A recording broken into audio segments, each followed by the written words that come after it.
ایک بزرگ تھے، یہ نہر کنارے وضو کر رہے تھے، تو کئی دنوں کے فاقے تھے۔ کیا دیکھا کہ پانی کی سطح پر بہتا ہوا ایک خوش نما سیب آیا، تو اشتہاق غالب ہوئی، اس کو پکڑا اور کھا لیا۔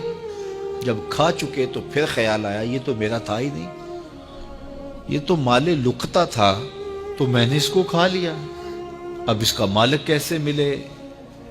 جس سمت سے پانی آ رہا تھا اس سمت سفر شروع کر دیا۔ کئی دنوں کی مسافت کے بعد دیکھا کہ ایک باغ ہے جس کی شاخیں اس پانی کی طرف لٹک رہی ہیں۔ سمجھ گئے کہ یہیں سے گرا ہوگا اور میں نے کھا لیا۔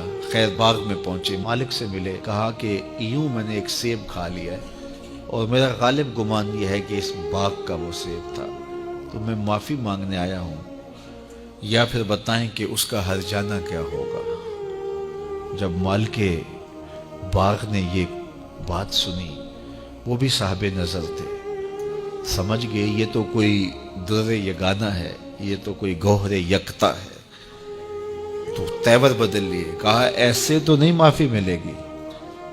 کہا حضرت کیسے ملے گی؟ کہا 12 سال تک میرے باغ کی گوڈی کرنا پڑے گی۔ اللہ اکبر، اور ایک شرط اس کے علاوہ ہوگی۔ کہا ٹھیک ہے، میری غلطی تو معاف ہو جائے گی نا۔ 12 سال تک باغ کی گوڈی کرتے رہے۔ ایک دن فرمانے لگے وہ صاحب باغ جو تھے کہ اب سیب توڑ کے لاؤ، مہمان آئے ہیں۔ تو وہ سیب توڑ کے لائے تو وہ کچے ہی تھے، تو کہا تم 12 سال ہو گئے ہو سیبوں کے باغ میں رہتے ہوئے، تمہیں پتہ نہیں کہ کچے سیب اور پکے سیب کیسے ہوتے ہیں؟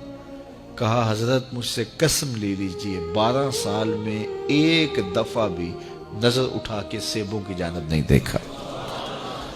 ایک سیب کھایا تھا، میں تو اس کی سزا بھگت رہا ہوں، میں تو گوڈی کرتا ہوں، اوپر کبھی نظر بھی میں نے نہیں اٹھائی۔ سینے سے لگا لیا، کہا ایک شرط تمہاری پوری ہو گئی، اب دوسری شرط ہے کہ میری ایک بیٹی ہے جو آنکھوں سے نابینا ہے، کانوں سے بہری ہے، بول سکتی نہیں، اور وہ اپاہج بھی ہے، چل بھی نہیں سکتی، اس سے تمہارا نکاح کرنا چاہوں، اگر تمہیں قبول ہے تو معافی ہو جائے گی۔ کہا ٹھیک ہے جی قبول ہے، میرا گناہ معاف ہو جائے، میں زندگی کاٹ لوں گا، کوئی بات نہیں ہے۔ خیر نکاح ہو گیا۔ کہا کہ یہ کمرہ ہے، یہاں آپ کی زوجہ آپ کی منتظر ہے۔ جب وہاں گئے تو ایک خوبرو دوشیزہ منتظر تھی، تو فوراً پلٹے کہ میں غلطی سے کسی اور کمرے میں آ گیا ہوں۔ پلٹتے ہوئے دروازے کی چوگاٹ سے سر پھٹ گیا، خون بہنے لگا۔ جب باہر آئے تو صحن میں پہنچے تو وہ بزرگ وہاں تھے۔ کہا کیا ہوا؟ کہ حضرت ایک غلطی کی سزا اتنی کاٹی، اب کہیں دوسری غلطی نہ ہو جائے۔ وہ تو کوئی اور ہے خاتون۔ کہا وہی تمہاری زوجہ ہے۔ تو میں بتاؤں کہ وہ بہری کیوں ہے؟ آج تک اس نے غیر محرم کی آواز نہیں سنی۔ تو میں بتاؤں کہ وہ بول کیوں نہیں سکتی؟ آج تک اس نے غیر محرم سے کلام نہیں کیا۔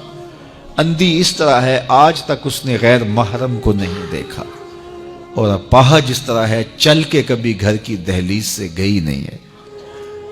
تو اس خاتون کا جب نکاح ہوا اور پھر ان سے اللہ نے ان کو ایک بچہ دیا جس کا نام ہے الشیخ عبد القادر جیلانی۔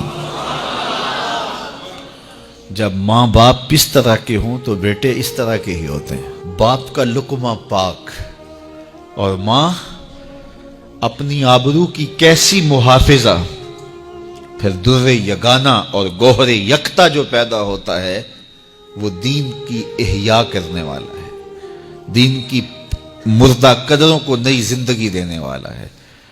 حضرت ملا علی قاری لکھتے ہیں کہ حضور غوث اعظم جب مجلس واعظ کرنے بیٹھتے تو 70 ہزار کا اجتماع آپ کے مجمع میں ہوتا، اور عمومی طور پہ اللہ کی رحمتوں کے حوالے سے بات کرتے، اور جس دن آپ اللہ کے قہر، غضب اور جلال کی بات کرتے کئی جنازے اٹھتے۔ یہ آپ کی گفتگو کے اندر عصر کا رنگ اور شیرینی تھی۔ اللہ اکبر۔ تو باپ دیکھیے کہ رزق کے معاملے میں کتنا محتاط ہے، اور ماں دیکھیے اپنی عصمت کی کتنی حفاظت کرنے والی ہے۔ مائیں بچوں کی تربیت کرتی ہیں، ماؤں کے ذریعے سے پاکیزہ صفت بچے جنم لیتے ہیں۔ تو لہٰذا ماؤں کو اچھی تربیت کا حامل ہونا چاہیے تاکہ وہ آگے اچھی تربیت خود کر سکے۔